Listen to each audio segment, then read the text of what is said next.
Well, welcome back to another podcast with Ghost Stories Told from the South.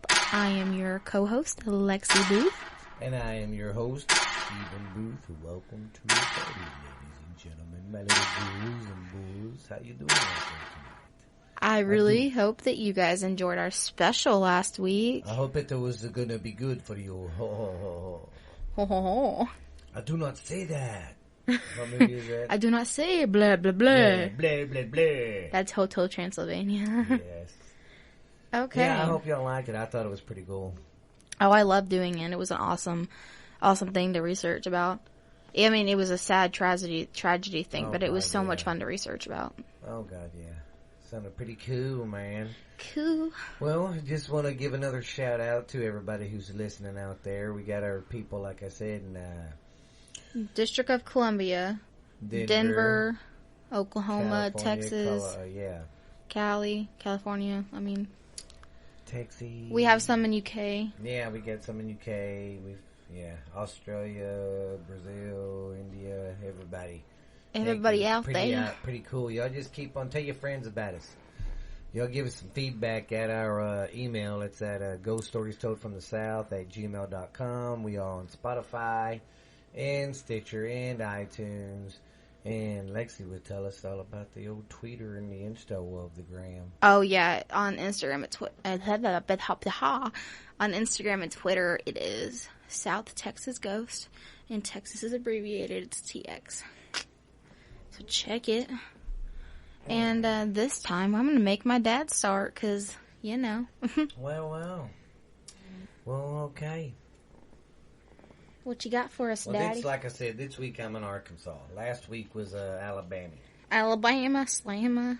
This week I'm in Arkansas, and the last story kind of covers the Arkansas-Texas border out there. So, but yeah, this week, like I said, I'm doing Arkansas. So next it's Arkansas. Arkansas, Miami. Ew. Okay, well. My first story is in Arkansas. It's about the Jonesboro House. It was built in 1926. There are several fun-loving spirits inside. The ghost of Mr. Lynn, that's who built the house, is said to be there roaming around the house. And then, of course, it was built in 1926. The Lynns lived there for years, and it was kind of passed down through the family. Well, then, of course, some of them, I think Mr. Lynn died kind of young, but not at the house. There's been some other family members that lived in it. I mean, there's just been basic tragedies like that. No, like bad murders or anything like that. But, I mean, the house is haunted. Because in 2006, what do? Renovate it. Whoever bought it did the renovations and all that. Well. The work. The flip. What was that? Something. Something under. It's okay. It was over here. It's fine. It's our travel stuff, Phil. Oh, my gear stuff for travel. I need to get that. It fell on my feet and it scared me. Sorry, guys. Anyways, the workers, when they was doing the remodeling in 2006, when they was on break, they would sit there and talk, and they'd be hearing kids' voices in the second floor, talking, crying, running around, playing. They'd go to investigate, knowing damn good and well that it was just them there working, that nobody was there, and they would not see anything. Oh, heck no. I'm leaving. Yeah. I'm out. Yeah, they did the renovations. Like I said, the second floor. And then in the 70s, a family lived there. And the daughter would always wake up crying sometimes in the middle of the night, screaming, saying there was a boy at the end of her bed just smiling at her. Oh, and that's then he not would creepy smile at her, all. and he would run away, and he'd disappear into the wall or the door or whatever. That's not creepy at all. Yeah, well, like I said, everything I read on this place everything was kind of happy spirits. If you did see them, they were smiling at you or something. There wasn't anything tragic happening there. Happy spirits. If I woke up and I saw somebody just be like, I'd be like, bye. Yeah, it's stuff like that. You can see the guy who built the house. He was in it. They see him a lot. And, of course, his kids, they have reports of it there. But that's crazy how a house with that much just family history you know. Yeah. Their spirits are still there, you know. Yeah, that's weird.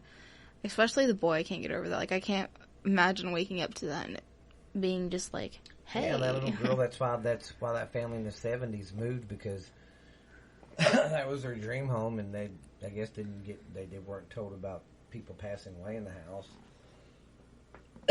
Of course, if there's nothing tragic happened, the people selling it ain't going to tell you that. Yeah, if it's just like, oh, someone died of old age, no, Yeah. you're not going to get told that. But it's crazy how it's just pretty much fun spirits. I mean, they'll hear the kids playing, they said, and Mr. Lynn would come back, and sometimes the wife would be, she's been she's been seen on the second floor roaming around a lot. So, Oh, wow. yeah. But I've got 3 stories tonight. Mine are all kind of short, about 5 to 10 minutes. That's why when me and Lexi do these 5-10 minuters, if it's not a full hour, we're sorry. But we try to look for stuff, and sometimes when we start dabbling into these stories, there's not a whole lot. Well, and, Because like this house, like I said, there wasn't no big tragedies and nothing like that. Just a normal family that their spirit, I guess, just loves the house, and, you know. it's like, I want to stay here haunts it, forever. That'll probably be what I would do. Honestly. I'll be in this house haunting whoever comes in it. Get out of my house! Mine are pretty short, but mine are like a page long. They're not like too long, not too short.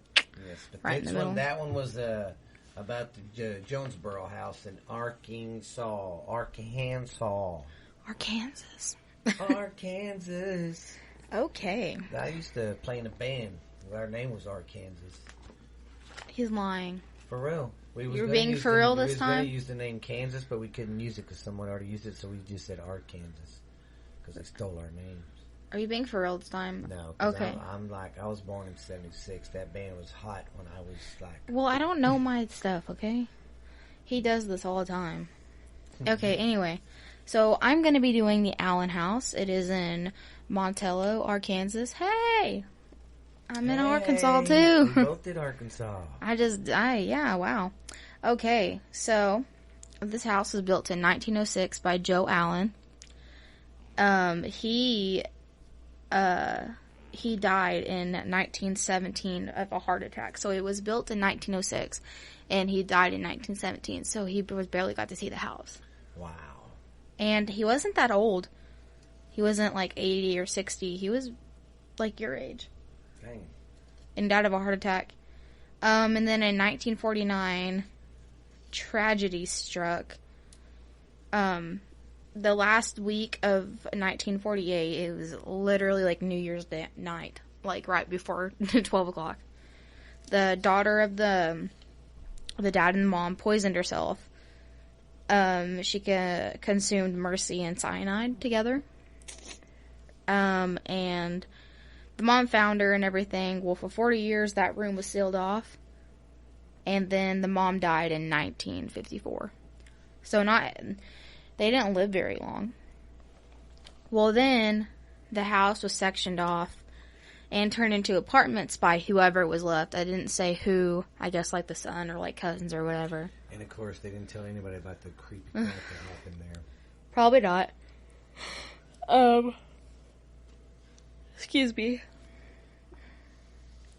It's been through like a lot. Like I said, it was the apartment complex thingy, and then in like the 21st century, it had new ownership, and then it was a retail floor one time.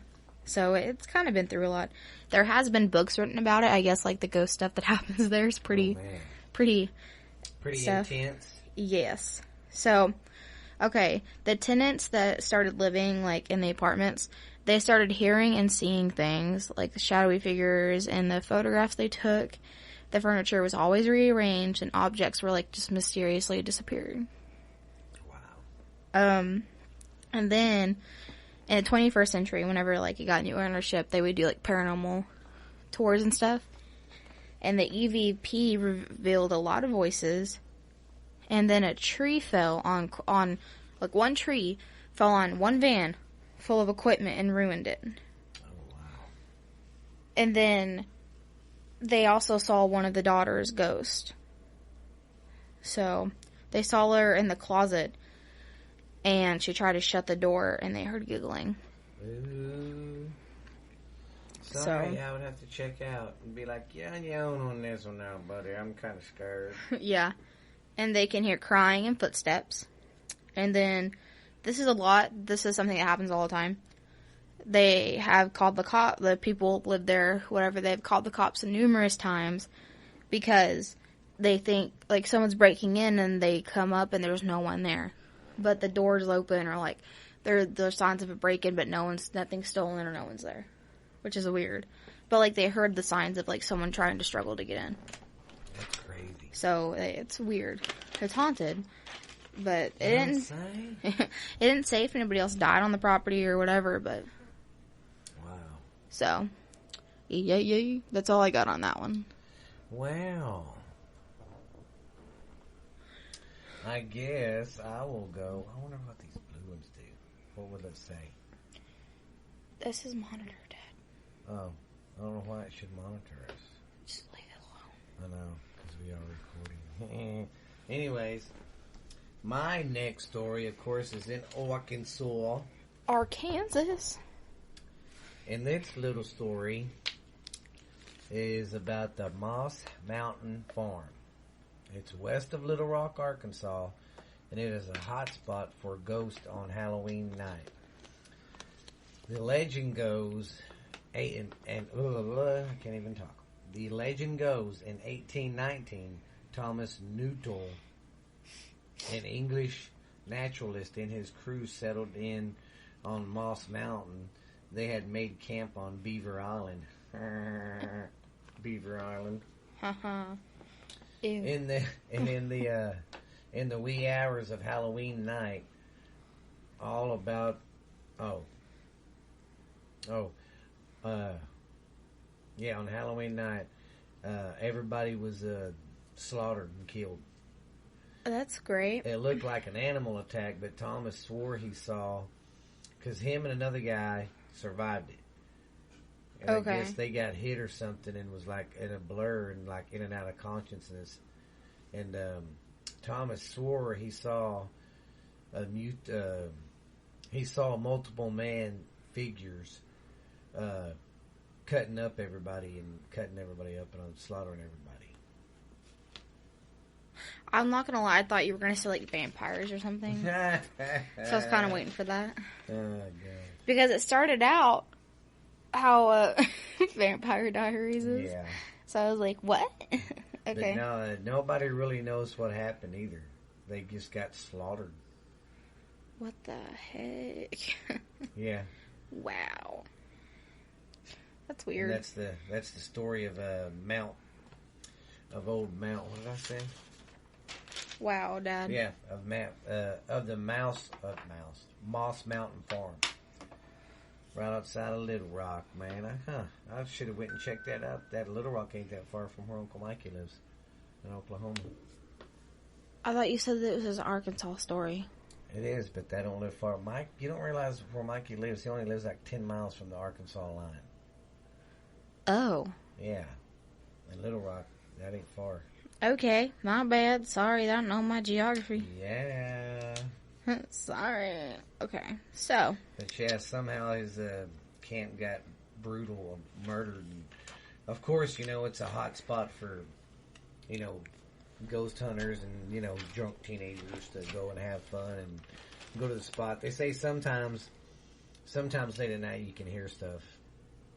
Well, yeah, I mean... It was like a massacre. No one knew it happened. Yeah, obviously. Okay, sorry, I was trying to find something. Okay, so I'm going to talk about... Sorry, yeah, there's a freaking fly in here. Way to go. Sorry, guys. There's a fly that keeps on... one fly in the goddamn studio today. That keeps on attacking us. We'll be sitting here talking and in the zone, all of a sudden something lands right on our freaking nose or on our forehead or... Yeah. Okay, that's so... one fly. I'm gonna do... Oh, God. Sorry, I'm not gonna be able to pronounce this country, this city. But I'm gonna be doing the Central State Hospital in Georgia. So... In 1837, lawmakers authorized the lunatic, idiot, and epileptic asylum. That's what it was called when it first opened up. An what? Epileptic, like seizures. Oh, huh. Yeah, we call them seizures. But the actual term is epileptic. So, it was called the Lunatic, Idiot, and Epileptic Asylum at first, but now it's a Central State Hospital. So, but 5 years later, it reopened and changed its name to Georgia Lunatic Asylum. And apparently the hospital was so bad that if kids misbehaved, parents would be like, I'm going to send you there if you don't behave. My dad used to always tell me that's where they picked me up, was at the asylum in Wichita Falls. Jeez. Yeah. They did asylums. Wow. They did lobotomies, insulin shock, early, electroshock therapy and stuff like that. They did crazy experiments. One of the many hospitals that did, or whatever you want to call it. And then there was a lot of children that they were found confined to metal cages, like actual human cages. What the hell? Like, yeah. And then adults were forced to take steam baths and cold showers. So, like, the steam baths, okay, I'm referring American Horror Story again, like I did in the last episode, I'm sorry. But on episode 2, I can't talk, I'm so tired. Season 2, yeah, you know, we've done, this is our third podcast today.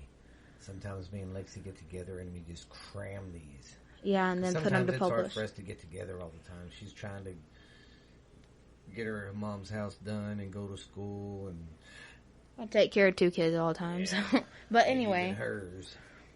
But anyways, she loves them. Anyway, in American Horror Story Season 2, whenever, I guess, for baths, they put that cloth over them where they can't get out, and they make the water so hot. Oh, yeah. You remember that? Yeah, I remember that part. But then one girl had a knife and she cut through it. But that's kind of what they would do. And then they would do cold showers, like what they did with Evan Peters, his character. Oh, yeah. Yeah. That's what I have to do to Jackson when he gets older. Well, and then they also people in straight jackets and stuff. Stray jackets. You need to go get a Coke or something. You need a little bit of caffeine to get through this last minute. I'm fine. No, I'm fine. Want to go get the sugar? You just take a big old douse of sugar and water. I'm fine. And then they called this one a snake pit, too. Jeez. So it was apparently another bad one. But the patients, I guess like the patients that weren't that bad, they helped run the asylum, too. Which was weird. So, I don't know. That's weird. They was letting the patients help run the... Yeah, I guess the ones that weren't, like, bad or something. I don't know. And it's then... the ones that had anger problems. Because you gotta think, though. You know, your cousin, my nephew Jared's got ADD. Back in the day, he would have been sent somewhere like that because they didn't know how to deal with him. Yeah. And they weren't crazy in the head. They just had ADD. But back then, like you was saying in a couple episodes prior, you know... People just assumed you was crazy and sent you there, and there's different kinds of mental illness. It's not just, oh, you're crazy. Yeah, there's so many different kinds.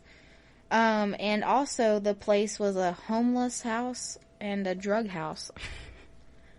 So, it was a lot of stuff. Wow.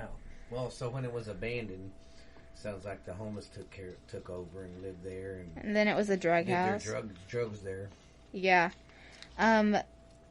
They also had because like I said, this is another community area that had a lot of self-sufficient buildings, and 4 of the buildings converted into prisons, and at least 14 patients remain today in the hospital. And then there's 9 more buildings occupied by behavioral health and disabilities. And then there's also a church that took over. Wow, I bet you the church did a bang-up job, huh? I would not want to be out there. So, this is where it gets really weird. So, there's at least 25,000 patients buried. Just in unmarked graves or just graves Ouch. Out there? Yes, like 25,000.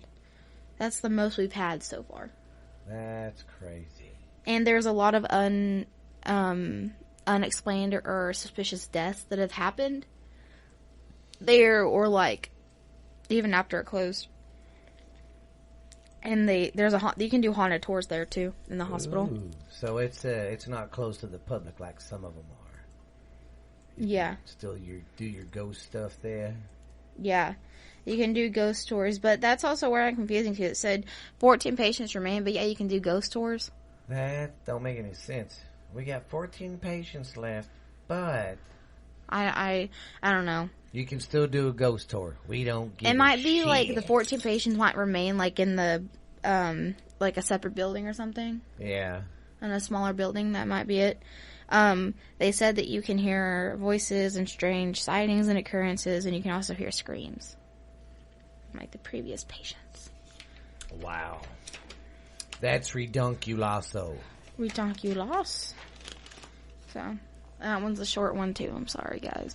Well, you want to go ahead and, because this one I've got, it's going to be a little bit. So you want to go ahead and do one more, and then I'll wrap everything up with mine? Because my last one's pretty big. It's almost a full page. Just go, it's fine. And, because I just talk, it's fine. Okay. Fine, sucker clown. Okay. Mine is, this one is in Arkansas, but this one happened on the Arkansas-Texas line. And, Arkansas, Texas. yes, Lexi, you need to go back and get a United States map. I don't remember it. When I look at it, I remember it. Sorry, I'm really blonde, and I have blonde moments a lot. But, see, now you made me forget. I'm sorry. Well, they have the name of the town there, and it's got half the name's half Arkansas and half Texas. Texarkana. Texarkana. There's murders of Texarkana. That's what I'm talking about. The Moonlight Murders from the 40s. Just hush for now, please, until it's your story time. But it's about the Moonlight Murders, and if anybody remembers, you know, it happened in 46. Of course, I wasn't born. I don't remember, but there might be some people that remember it and stuff. But it's called the Moonlight Murders. It happened in 1946 in Texarkana. And it had the town on edge, dreading sundown for about 4 or 5 months. In the spring of 46 is when all that started happening. And then once all the murders started happening, the curfew started placing curfews on both side of the state line, on the Texas and Arkansas state line. So both towns had curfews. They spent many sleepless nights hunting this man that the paper started calling the Phantom Killer, because he was like a phantom. He'd come and kill you and leave. You couldn't find him. No one knew who he was. Well, they had no idea what he looked like or anything, because he always wore a sack over his head. Even with his first 2 victims he tried to attack that made it, they didn't know what he looked like, because like they said, he wore a sack over his head. See, and I didn't hear that. Yeah. See, with the first 2 victims I heard of, I heard that he walked up to 2 strangers, the teenagers or whatever, and they were making out or something, and he pulled Lover's Lane. That was the first 2. That he pulled like the guy out of the car, and that the girl didn't make it, but the guy made it halfway to the hospital and then died. Yeah, but like I said, they survived, and they were like, okay, how did you not see him? Because he wore a freaking bag over his head. But what's so crazy is, you know, it really got people wondering and didn't know who the hell it was. As quickly as the murders started, as quickly as they started, they ended quickly too.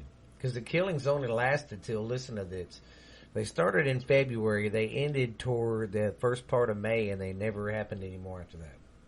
That's barely even a month. Wait, that's 2 months. It started in February. I had a blonde moment again, okay? I'm really tired. But, like she said, the first 2 victims were teenagers at Makeout Point, and them 2 made it. And then, that was the first killing, February 22nd, 1946.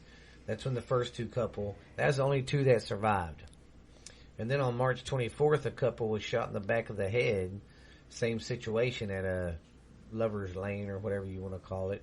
And then April 14th of 1946, couple was shot in the back of the head.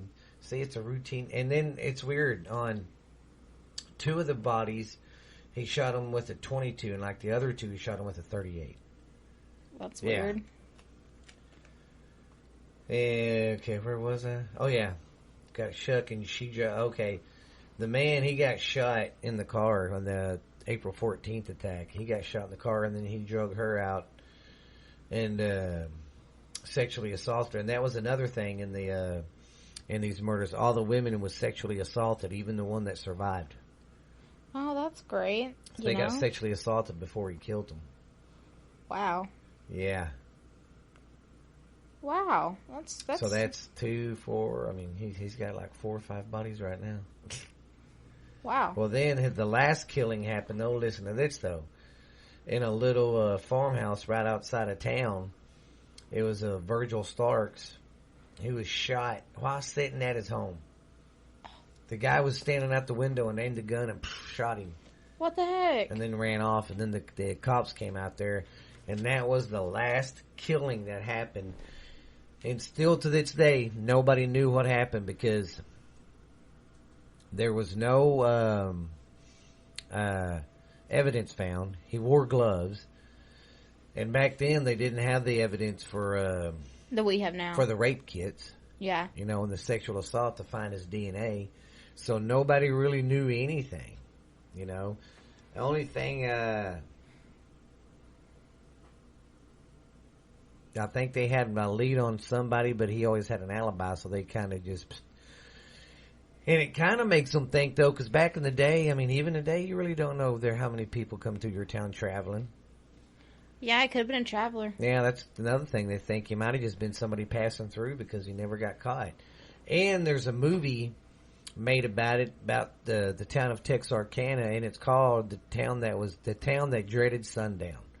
I got it recorded on DVR. You need to watch it. It's an old 70s movie. It's kind of corny, but it ain't bad for the time. Ooh, one chick gets killed with a trumpet. He starts blowing it and beats her to death with it. What? Yeah. But that story, because of the Lover's Lane emphasis, the Lover's Lane accidents, because that's where they happen and all that, and it was always horny teenagers out there making out. Well, that's where the story of the claw originated. The hook on the door. That's where it originated? Yes, that's why it originated, because that's when it started originating, that his ghost or the legend of the killer still haunts that's what they used to say back in the day. Because the urban legend, and that's how the hook story started, because at first when they would tell the story about this, they'd be like, oh, he went in the woods to check and nothing came out, and she stayed in the car, and then the next morning she woke up with the hook on the door and his body was, hanging from the... Yeah. Yeah. That's what this story inspired all them stories like that. Oh, okay. Yeah. And I'm like, well, hell, that makes sense, because, man, ever since I was a kid, I've had teachers, grandpas, everybody tell me about the old hook story, Oh, there was a hook on the door when he got back to town. Yeah, I've heard that one so many times. Yeah, but this one really wasn't a ghost story, so to say.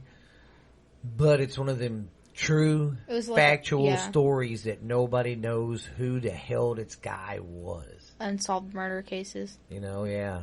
It's crazy. Yeah. I watched a video on it, and it was... Yeah. Still this day, no one knows what happened. That's just crazy. See, and I hate cases like that. Because like they said, it came up, and he started killing in February, and by May, he was done. That's so weird. Why that specific timeline? Yeah. That's weird, but... Okay. Yeah. Okay, well, I'm going to talk about Fairfield Hill State Hospital in Old Connecticut. Old Connecticut. We like Old Connecticut. So it opened in 1931 to help elevate the overcrowding in other state mental hospitals. And it housed a lot of the criminals. Mentally ill or criminally insane, like the ones you hear about on movies. Oh, gosh. And then they built over a 770 like acre area. You know what I mean? Wow, yeah.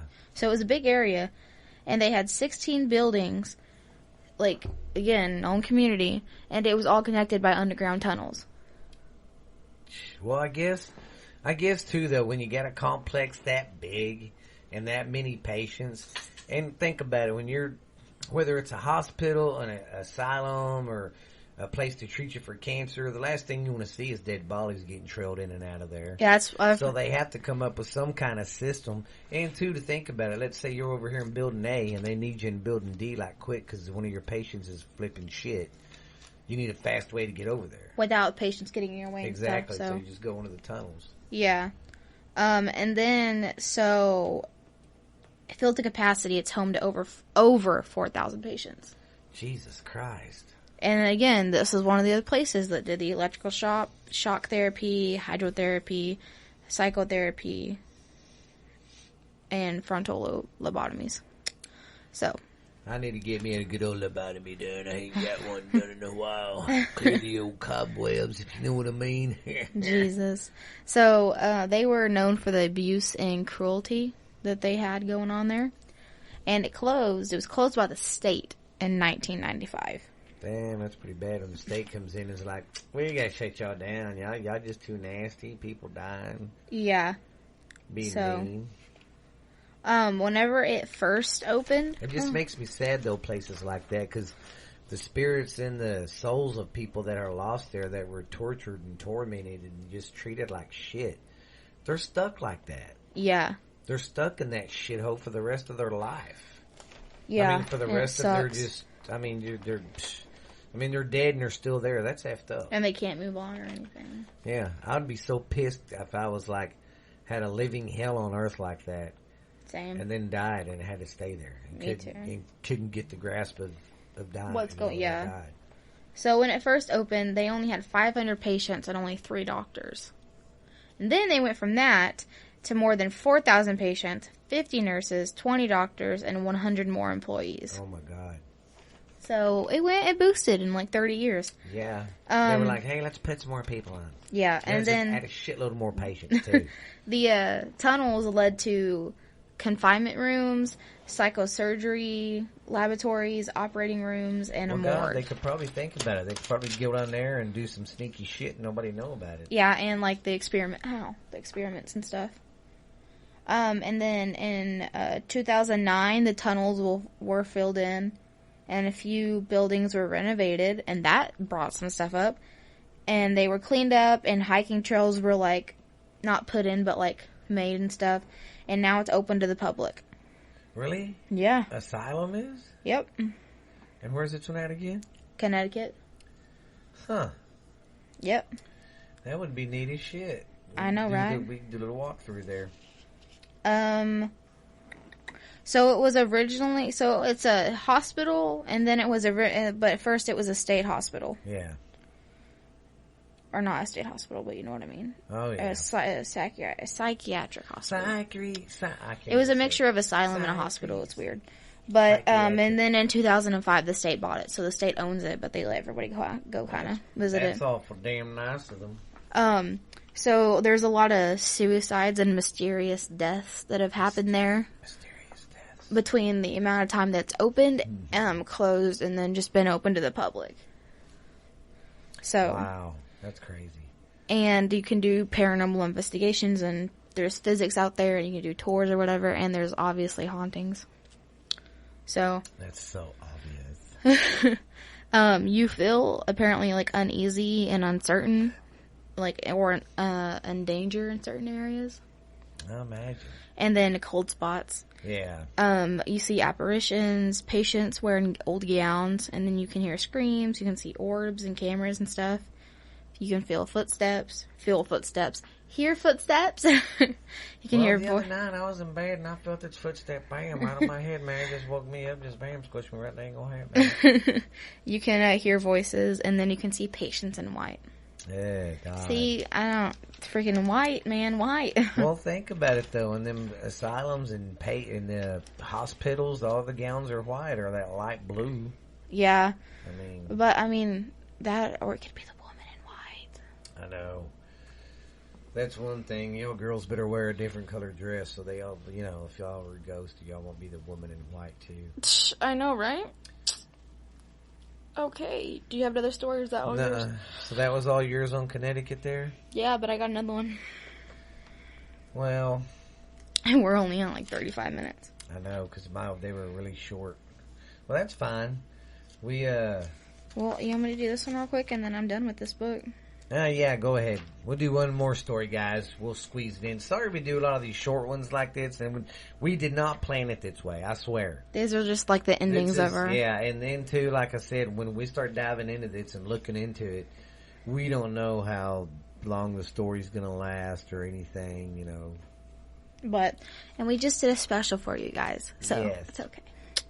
Okay, so this is the Eastern State Penitentiary in Philly. Yeah, I'm fixing to say in Philly. Philadelphia, Pennsylvania. Yeah, that one's pretty famous. A lot of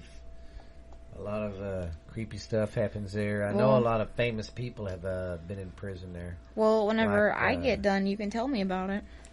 Well, fine. Okay, so it's more than 180 years old, and it was the world's first true penitentiary, and it was known for the architecture and the strict discipline. They had running water and central heat. Was that the place? Didn't they have running water before the White House? Wasn't that like the first prison with running water in it? Yeah. That's crazy. Prison has a water. And it was the most expensive and the most copied around the U.S. Yeah, because they're the ones that had that, what do they call it, the wagon wheel look? Yeah. Yep. So it opened in 1829. And it was the prison from 1829 to 1977. So it was open from a prison for a pretty long time. Yeah. So in 1945, 12 prisoners escaped through underground tunnels, which were nearly 100 foot long. Like, that was a lot of walking. Well, that doesn't sound like a lot of walking. But and too, what I've always thought was cool about that prison, it's smack dab in the city, in Philly. Oh, really? Yeah. You need to go to see. That's the reason why I need to have the computers up. So you can show me? I could show you, because, I mean, it looks just like a wheel. And it's like right smack and almost in the middle of Yeah, I didn't look at pictures. I'm really bad about that. I just look at the research. But they were recaptured within, like, hours and stuff.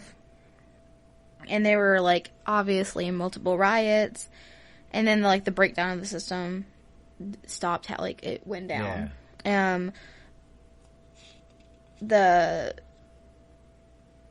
There was more people in there was more people in the prison than they could handle. Yeah. Again, they were accepting way more than they should have. After it closed in 1977, it sat abandoned for 15 years. Or sometime, because in the 1980s, the state took title of it, but it wasn't anything for like 15 years. So the state took the title in 1980, but it sat abandoned for 15 years. But, and they got it for $400,000. Oh my God, and that place is huge. Yeah. So, but apparently now it's a museum. Yeah.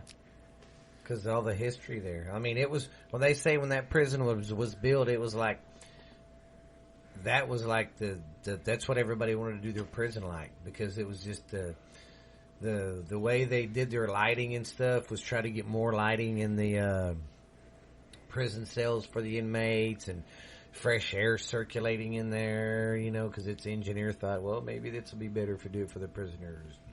Yeah. It's a very, I will say that I have heard that, and I've heard a lot about it since forever, since I've been a kid. It's a very famous prison. Well, good you know about it, because I didn't know nothing about it. And a lot of the prisoners died from cold and starvation. I guess that's whenever they got more, because they did have central heat, but I mean, it wasn't like it was now. And I think that was another one of them prisons where they started out with one in a freaking cell. And then it was like 60 in one. Yeah, because you got to think when them prisons were made, they were made for one cell. They didn't make them big enough for more people. Not like it is now where it's made for like 2 or 3 in one. Yeah, it's made for 2 or 3. Back then, no. They didn't think there's that many bad people in the world. Oh, yeah. There's a lot. So they died from cold and starvation, and then they went through, like, suicides and madness and disease and murder and torture. Went through a lot. Okay, so there are certain areas in there that I'm going to talk about, so let's jump into those. Okay, so there was a water bath. Inmates dunked people or themselves, and then they hung out on a wall. Oh, wait, why am I saying themselves? Sorry, my mind. They were dunked into this water in the winter, and then they were, like, posted on the wall, and they were there until they had ice on their skin. Like, almost so they got hypothermia. And then they were like, okay, you're good, you can go back to your cell. Do what now? They made them take their shirts off? No, the prison guards or whoever was in charge or whoever had them at the time, they would, like, fully dunk the inmates in water. And then, like, plaster them on the wall. Like, I don't know how, like, chain them to the wall or something. You make them sit there against the wall. Okay. Yeah, and then they would have them sit there in winter until ice formed on their skin. Started forming, yeah. They were fucking torturing them. Yeah, then they would be like, okay, you can leave. It was basically getting them wet and almost getting them that close to freaking freezing and then going, okay, go inside. Yeah. Before you die. And then the mad chair, it's where they would bond inmates so tightly that the circulation to whatever part of their body would be cut off. Jeez. So, basically, yeah, these are torture devices. There's an iron gag, and it had inmates' hands. Their hands were tied behind back and strapped to an iron collar and mouth. So, like, it was, like, it sounds really nasty, but it's like the the sex gags people use. But it was like an iron gag. Oh, gosh, it was iron and not rubber? Yeah. Ew. And they were like, your hands were tied behind your back. Oh, my God. So, like, you couldn't try taking it out or anything, and your teeth are rubbing up against that metal. So, the sound makes me want to vomit, but... And then the hole. Almost every prison I read about has a hole. There was a dank underground cell where they said unfortunate souls went, but, like, bad souls and stuff, I guess. They had no light, no human contact, no exercise, no toilet. Yeah, I don't understand that. Barely any food and water. I don't think they do that now. But back then, that was the thing when they built prisons. They always made, like, these boxes in the basement for torturing when they would go big. When they was bad, they'd say, you're going in the hole. Yeah. You know, kind of like in the southern states in Louisiana and Mississippi, they would have these, like, boxes outside, and they'd stick them in there, you know. Yepers. But yeah, that prison's pretty cool, you know. Oh, Al Capone, he was there for a while, and, you know, it's been some high-profile crime dudes there. Well, I liked hearing about it. It sounds pretty cool. It is a cool prison. That's another thing on my bucket list I'd love to go see. We have a long bucket list. Yeah. We want to go see everything. Yeah, but the more y'all start liking and stuff and listening to us more, maybe we can come to y'all's neck of the woods and explore something with y'all, man. Yay. Sorry that our thing was kind of short today. We are exhausted. That's okay. We have been recording back and forth today, trying to get caught up because it's we're both busy. Yeah, it's kind of hard for us to get together and do these like a day or two and then drop them on Friday, which is another thing. I hope y'all don't mind, but we've been dropping these on Wednesday, and they're gonna keep coming on Wednesday. Yeah, because we noticed that you guys are starting to listen more on Wednesday than so. But like on the hour special, the specials we do, we'll put them on the weekends or something. Give you like a little treat, little extra. Yeah, just do it on like the same stuff. Yeah, but Wednesdays are always going to be our new publish date from now on. So yay! But y'all guys, come on down to the Spotify and check us out like y'all have been, and on the iTunes, and we're on Stitcher. And then check out our Instagram and Twitter at South Texas Ghost. Texas is TX. It's abbreviated. And then check out our email at ghoststoriesToldFromTheSouth@gmail.com, baby. DM us, send us an email, text us, whatever you want. Man. And then, anything. Too, I got to know, my niece has a podcast too I do with her. Y'all check that out. It's Borderline Texas Trash. Heck yeah. And then pretty soon, in the next, I'd say 2 months, we got another one we're going to bring online. It's my two daughters, Stephanie and Lexi. We're going to have a podcast that is about conspiracy theories, Mandela effects, and unsolved murders, like celebrity theories, stuff like that, just surrounding it. We're working on a name and everything, like a base, working on our first episode.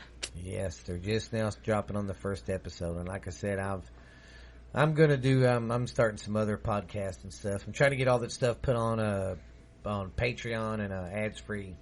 So y'all guys check us out. Keep hitting them like buttons, the follow buttons, and subscribe. Whatever you got to do. Keep downloading our stuff too, man. We appreciate it. Thank you. Everybody from the old London area, from District of Columbia, UK, Australia, Thailand, California, Oklahoma, Texas, Wisconsin. Everywhere. Everybody that listens to us, man. And y'all tell your friends about us, and we'll just keep on trucking because we ain't going nowhere, guys. We'll keep on keeping on. Get some cool stories, but we'd like to hear y'all's feedback, and let's just keep on riding this ship and talking about creepy stories. Love you guys. Love you guys. Bye. Some ghost stories told from the South. Check you later. Goodbye, guys. Come on.